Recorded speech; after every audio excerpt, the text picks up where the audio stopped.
Shalom, saya Novi Astuti dari Semarang. Saat ini saya ingin menyaksikan cinta kasih Tuhan di dalam hidup saya. Bersyukur kepada Tuhan yang melayakkan saya untuk ikut berbagian dalam pelayanan di Papua. Berawal dari pembicaraan melalui telepon dengan salah seorang teman saya, seorang dokter yang sudah agak lama melayani di Papua. Dia men-sharingkan tentang pelayanan di sana. Hal itu terjadi pada awal tahun 2007. Saat itu saya katakan, "Hai teman, pelayanan di Papua kok nggak bilang-bilang?" "Loh, apa Mbak Novi masih terbeban untuk pelayanan di Papua?" Jawab dia. "Iya, masih."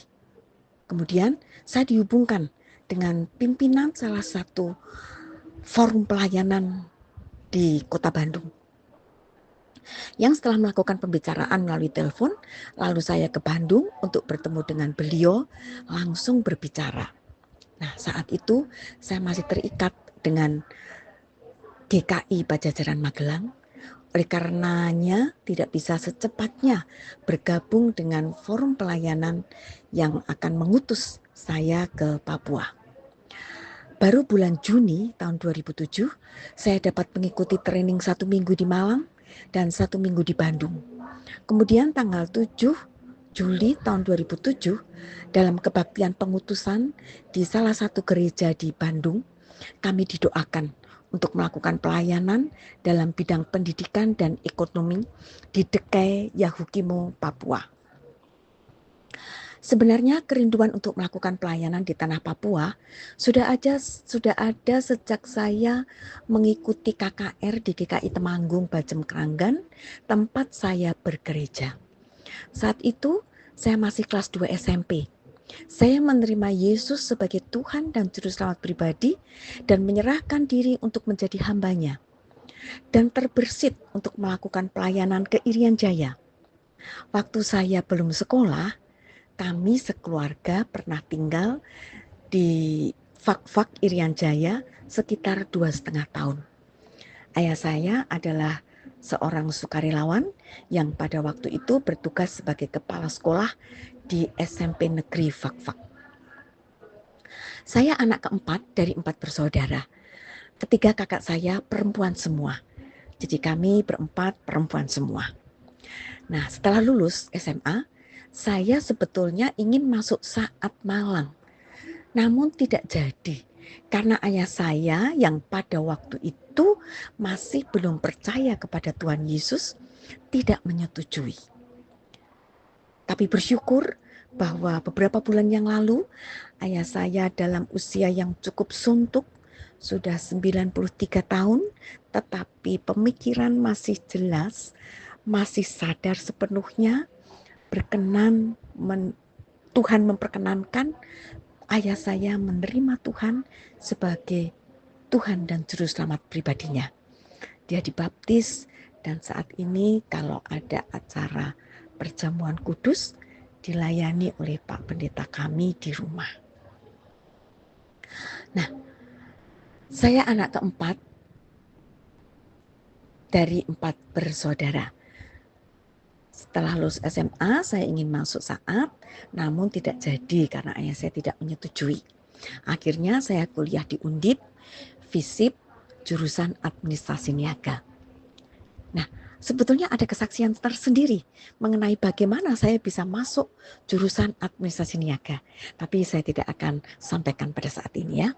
Nah, pada saat liburan kuliah, seorang teman yang kuliah di ITB pulang dan menunjukkan jaminan keselamatan kepada saya dari 2 Timotius 3 ayat 15.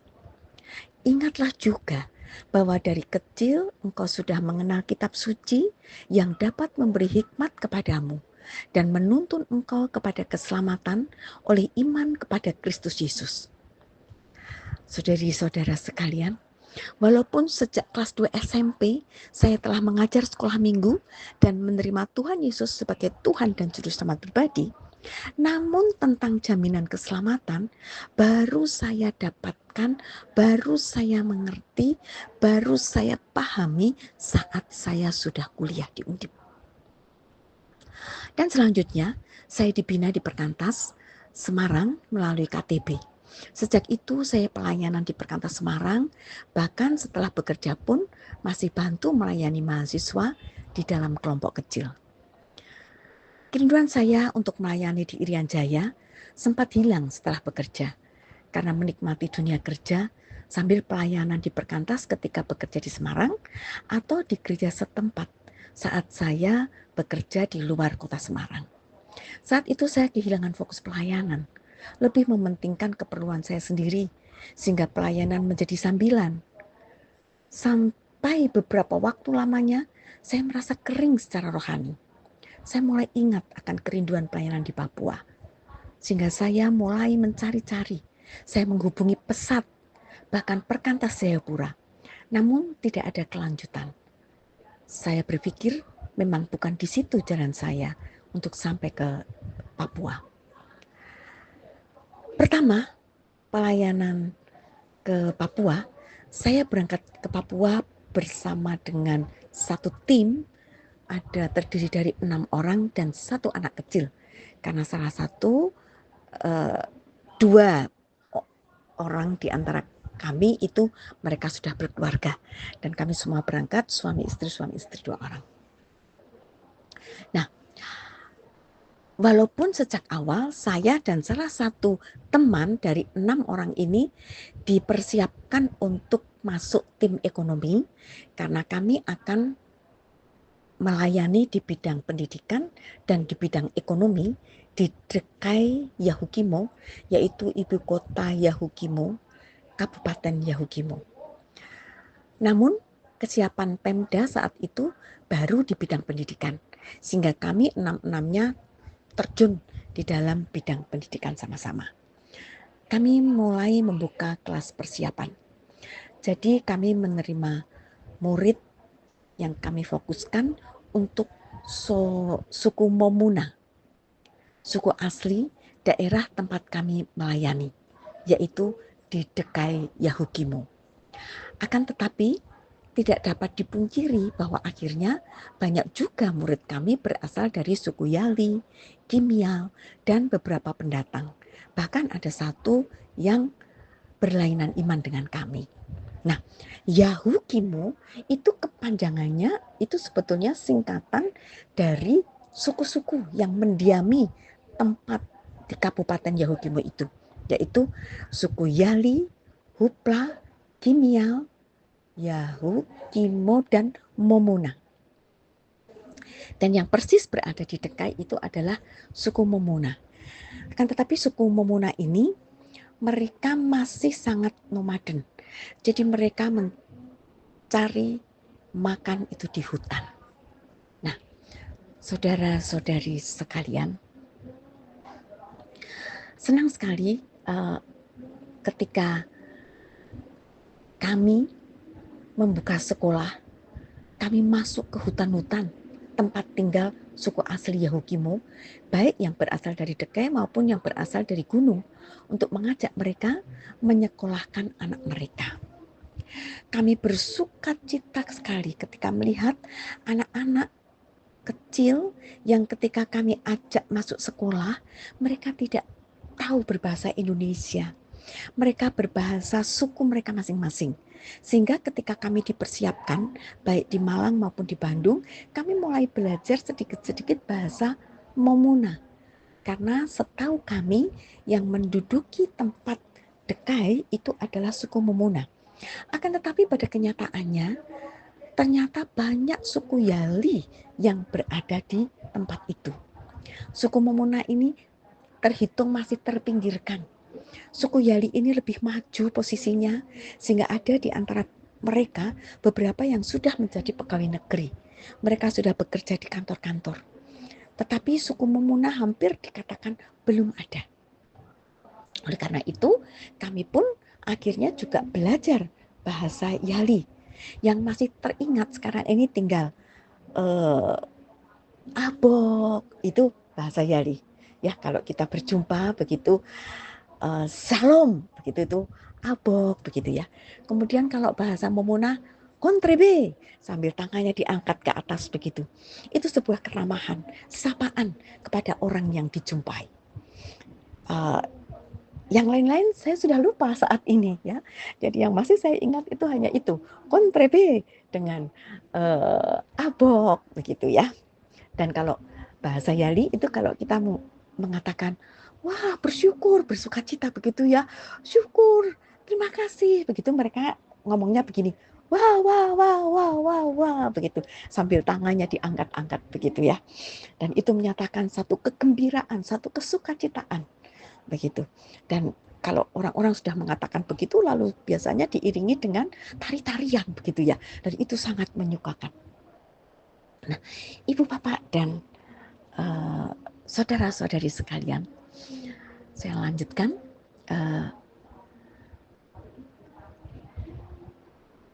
Suku Memuna ini, mereka hampir semuanya mencari makan di hutan. Jadi berpindah-pindah dari satu daerah ke daerah lain, mengikuti di mana mereka mendapatkan makanan, baik berupa tumbuh-tumbuhan maupun hewan yang mereka jumpai. Jadi di Dekai itu, di daerah sana, kalau seseorang bertemu dengan buaya misalnya, buayanya tetapi modelnya kecil ya, bukan buaya yang besar seperti di Kalimantan, itu cepat-cepatan. Apakah manusia yang dimakan buaya ataukah buaya itu yang menjadi makanannya manusia? Demikian pula di Dekai itu ada juga kanguru. Seperti karena kan itu kalau diluruskan itu sama sejajar dengan Australia. Sehingga ada kanguru di Papua. Dan kalau ketemu dengan kanguru, ya siapa yang lebih dulu? Apakah kanguru itu yang mengusik manusia atau manusia yang akan memangsa? Tapi sebetulnya kalau kanguru itu kan pemakan rumput ya. Nah, hal-hal seperti ini adalah hal yang seru yang tidak kami ketahui tadinya. Kalau kami tidak sampai di sana melihat sendiri, merasakan, kami nggak ngerti. Jadi anak-anak didik kami itu sering mereka itu membawa makanan-makanan yang kami belum pernah lihat begitu. Jadi mereka kadang-kadang membawa bekal untuk makan siang itu pisang, tetapi pisang mentah yang dibakar. Kemudian kami mulai mengajari orang tua mereka agar memetik pisang itu setelah masak, supaya sungguh-sungguh manfaat dari pisang itu bisa untuk melengkapi kebutuhan tubuh. Kemudian mereka juga kadang-kadang membawa telur buaya. Apa saja yang mereka temukan di hutan, bahkan daging buaya, itu mereka bawa menjadi makanan mereka.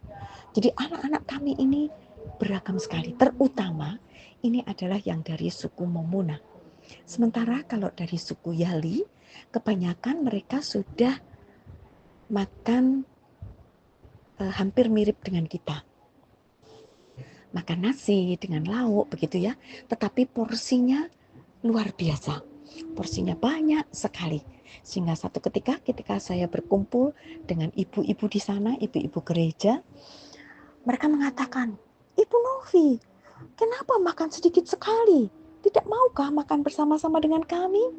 Padahal porsi saya makan ya memang cuma segitu. Jadi mereka itu merasa saya nggak mau makan bersama mereka. Lalu saya katakan, "Ibu, satu porsi memang sekian. Saya tidak bisa makan banyak-banyak seperti itu." Saya katakan begitu kepada mereka. Nah, kami bersyukur sekali bahwa sebelum kami sampai ke Papua melakukan pelayanan kepada masyarakat di Papua yang memiliki perbedaan cukup besar mengenai cara pandang, sikap, makanan, kebiasaan-kebiasaan dan sebagainya. Di Bandung dan di Malang kami sudah dipersiapkan untuk hal itu. Dan tim kami yang berangkat pertama kali 6 orang itu juga terdiri dari beberapa suku yang ada di Indonesia ini. Kami belum kenal satu dengan yang lainnya pada waktu kami bergabung. Di dalam training itulah saya terlambat sehingga saya hanya mengikuti 1 minggu. Sementara teman-teman bisa mengikuti 1 bulan. Nah,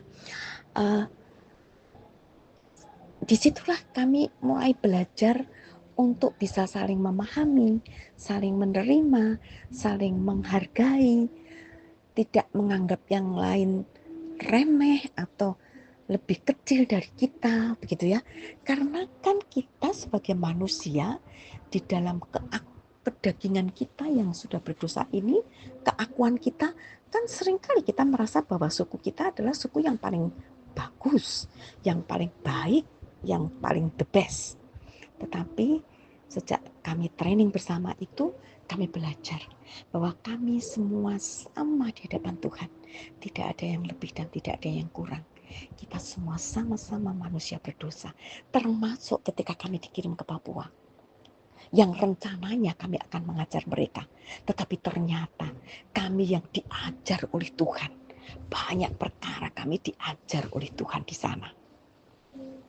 Ada banyak hal yang tak terpikirkan oleh kami, yang kami alami di sana.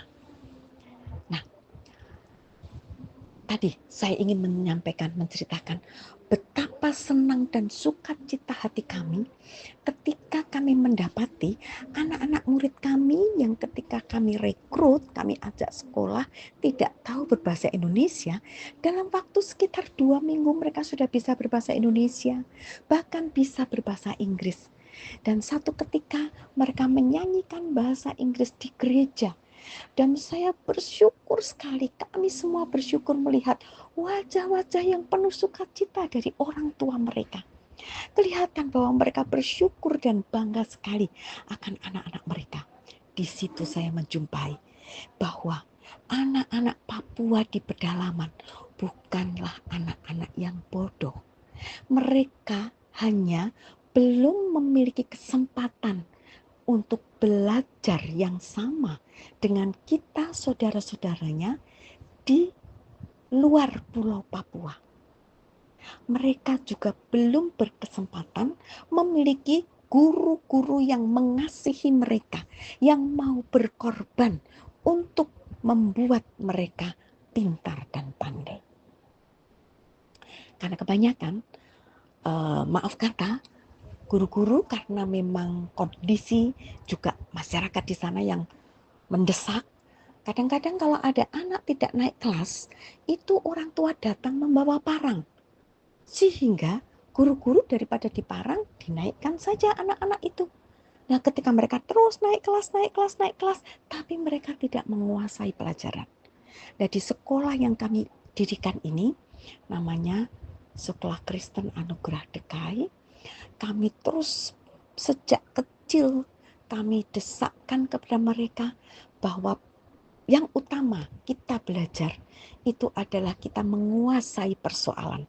Sehingga satu ketika mereka dewasa, mereka akan menjadi anak-anak yang pintar dan yang takut Tuhan, yang bermanfaat bagi orang-orang di sekitarnya. Itu yang kami rindukan.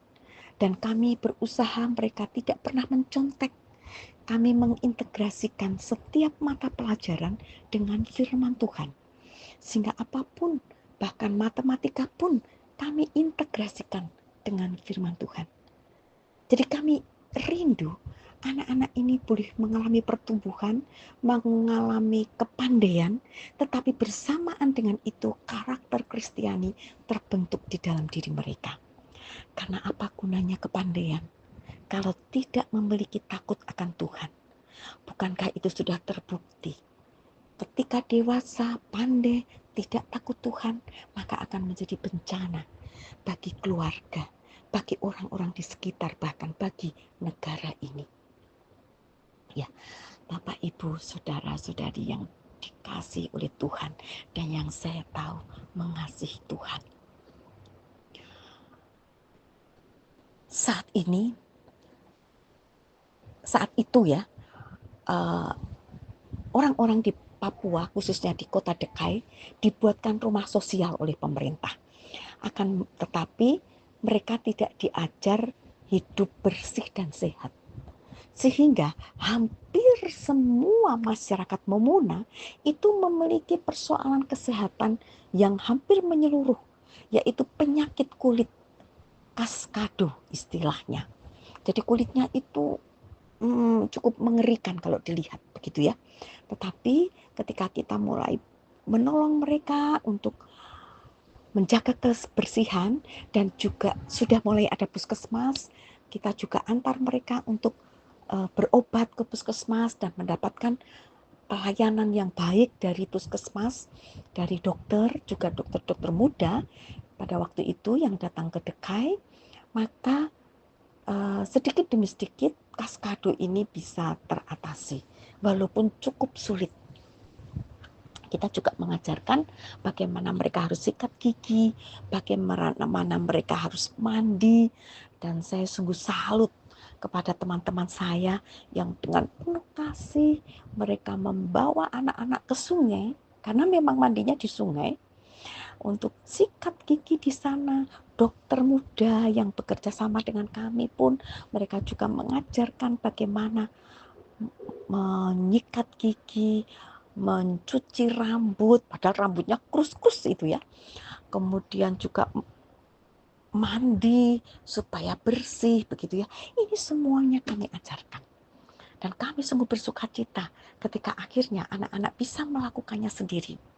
Belum lulus SD mereka sudah pandai mandi sendiri.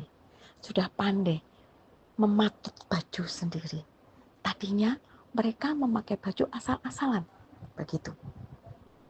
Banyak hal yang kita jumpai yang membuat kami bersuka cita karena kami dapati sesungguhnya mereka ini adalah anak-anak yang cerdas.